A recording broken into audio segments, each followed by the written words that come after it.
আসসালামু আলাইকুম। দর্শক, শুরু থেকেই আমি সবসময়ের জন্য বলছি, ভারত বাংলাদেশ ইস্যুতে, শেখ হাসিনা কিংবা আওয়ামী লীগ ইস্যুতে যত দূর যাওয়ার তত দূরই যাবে। এবং যুক্তরাষ্ট্রের জাতীয় গোয়েন্দা পরিচালক তুলসী গ্যাবার্ড যে এই মুহূর্তে দিল্লিতে অবস্থান করছেন, এই কথা আমরা সবাই জানি। ভারত কতদূর যাবে বা চলে গেছে তা তুলসী গ্যাবার্ডের কথাবার্তার মধ্য দিয়েই এর মধ্যে অনেকখানি বোঝা যাচ্ছে। ভারতের কোনো কোনো গণমাধ্যম দাবি করছে যে বাংলাদেশ যে জঙ্গি রাষ্ট্রের পথে এগোচ্ছে সে কথা তুলসী গ্যাবার্ডকে জানিয়ে দিয়েছেন ভারতের জাতীয় নিরাপত্তা উপদেষ্টা অজিত দোভাল। আর তুলসী গ্যাবার্ডও দেশটির অন্যতম গণমাধ্যম এনডিটিভিকে দেওয়া এক সাক্ষাৎকারে যে কথাগুলো, যে মন্তব্যগুলো করেছেন, তাতে এটি মনে করার যথেষ্ট কারণ রয়েছে যে তিনি অজিত দোভালের কথাবার্তার মাধ্যমে বা তার মেসেজের মাধ্যমে অলরেডি কনভিন্সড। অজিত দোভাল তুলসী গ্যাবার্ডকে যে কথাগুলো বলেছেন তা হচ্ছে এরকম যে 5 আগস্ট গণ অভ্যুত্থানের পর থেকে বাংলাদেশে আটককৃত ইসলামী জঙ্গিদের একটা বড় অংশ জেল ভেঙে বেরিয়ে এসে প্রকাশ্যে ঘোরাফেরা করছেন এবং আর এক অংশের অনেককে জামিন দেওয়া হয়েছে। এবং তুলসী গ্যাবার্ডের যে ইন্টারভিউটি এনডিটিভি করেছে সেখানে তুলসী গ্যাবার্ড যে কথাবার্তাগুলো বলেছেন তাতে অজিত দোভালের বক্তব্যগুলোই প্রতিধ্বনিত হয়েছে তার নিজস্ব ভঙ্গিতে। তুলসী গ্যাবার্ড এনডিটিভিকে কী ধরনের সাক্ষাৎকার দিয়েছেন বা কী ধরনের মন্তব্য করেছেন তার অংশবিশেষ যদি আপনার সামনে তুলে ধরি, বিশ্লেষণের প্রয়োজন হবে না, মোটামুটি বোঝা যাবে যে তিনি কোন পর্যায়ে রয়েছেন। তুলসী গ্যাবার্ড এনডিটিভিকে বলছেন বাংলাদেশকে প্রসঙ্গক্রমে নিয়ে এসে যে ট্রাম্প প্রশাসন বিশ্বজুড়ে ইসলামী সন্ত্রাসবাদকে পরাজিত করতে প্রতিশ্রুতিবদ্ধ। বাংলাদেশে হিন্দু, বৌদ্ধ, খ্রিস্টান ও অন্যান্য ধর্মীয় সংখ্যালঘুদের ওপর দীর্ঘদিন ধরে চলে আসা নির্যাতন, হত্যা ও নিপীড়ন যুক্তরাষ্ট্র সরকার ও প্রেসিডেন্ট ট্রাম্প ও তার প্রশাসনের জন্য একটি বড় উদ্বেগের বিষয়। এবং একই সঙ্গে বাংলাদেশে ইসলামী চরমপন্থা কিংবা সন্ত্রাসী গোষ্ঠীর যে উত্থান সে বিষয়টিও তিনি তার বক্তব্যে বেশ গুরুত্বের সঙ্গে নিয়ে এসেছেন। তিনি বলছেন যে, সরাসরি বলছেন, এ বিষয়ে বাংলাদেশের জঙ্গিবাদ এবং ইসলামী চরমপন্থা বিষয়ে ডোনাল্ড ট্রাম্প প্রশাসন এরই মধ্যে বাংলাদেশের অন্তর্বর্তী সরকারের সঙ্গে আলোচনা শুরু করে দিয়েছে, যেহেতু এটি যুক্তরাষ্ট্রের জন্য উদ্বেগের বিষয়। এখন কি আলোচনা শুরু করেছে বাংলাদেশের অন্তর্বর্তী সরকারের সঙ্গে ডক্টর ইউনূস প্রশাসনের সঙ্গে আমরা জানি না, তবে এটি তো তুলসী গ্যাবার্ডের নিজের বক্তব্য, নিজের মুখে বলা উক্তি। তুলসী গ্যাবার্ড ইসলামিক খিলাফতের প্রসঙ্গ তুলে ধরে বলছেন যে বিশ্বজুড়ে চরমপন্থী এবং সন্ত্রাসী গোষ্ঠীগুলো এমন একটি ফলাফল অর্জনের লক্ষ্যে কাজ করে যাচ্ছে।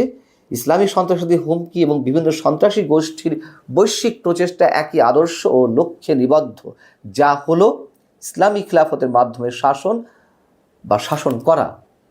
এটি স্পষ্টতই অন্য যে কোনো ধর্মের মানুষকে প্রভাবিত করে, বিশেষ করে যারা তাদের গ্রহণযোগ্য ধর্মের বাইরে। তারা এটিকে সন্ত্রাস ও সহিংসতার মাধ্যমে বাস্তবায়ন করতে চায়।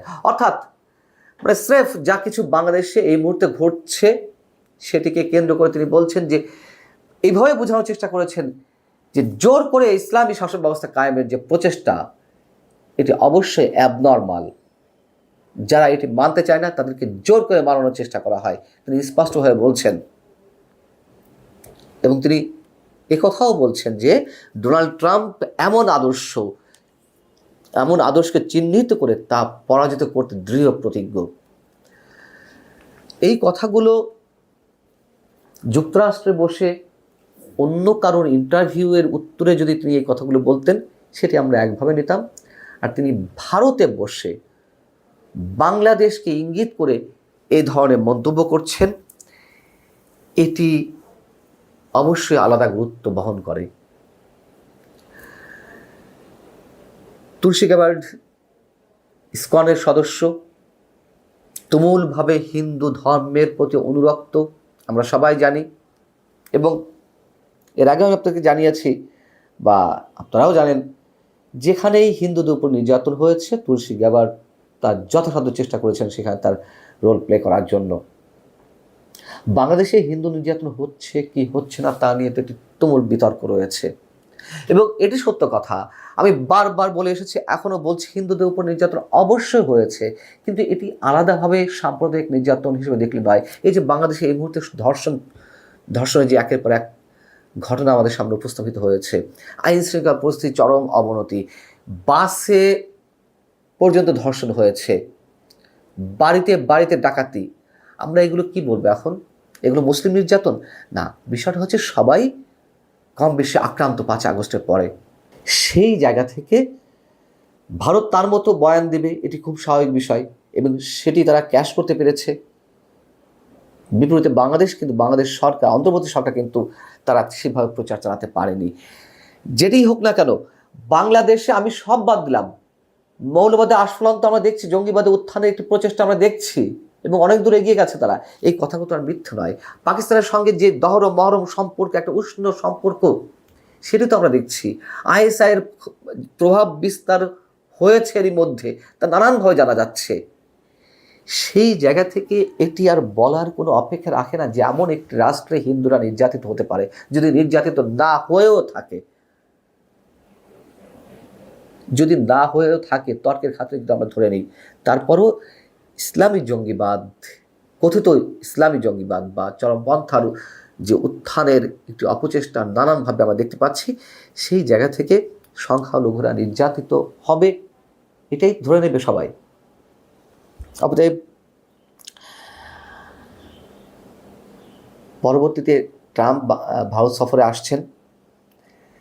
তুলসী গ্যাবার্ডের এই সফরটি নিঃসন্দেহে গুরুত্বপূর্ণ। ভারত বাংলাদেশকে কেন্দ্র করে যা পরিকল্পনা করার চেষ্টা করছে, সেই ক্ষেত্রে ট্রাম্পের সাথে যে বোঝাপড়াটি হবে, সেই বোঝাপড়ার ক্ষেত্রে তুলসী গ্যাবার্ডের এই মন্তব্য, তার এই অবস্থান ভারতের জন্য কয়েক মাইল ফলক এগিয়ে যাওয়া, এটি নিঃসন্দেহে বলা যায়। আল্লাহ হাফিজ, ভালো থাকুন সবাই।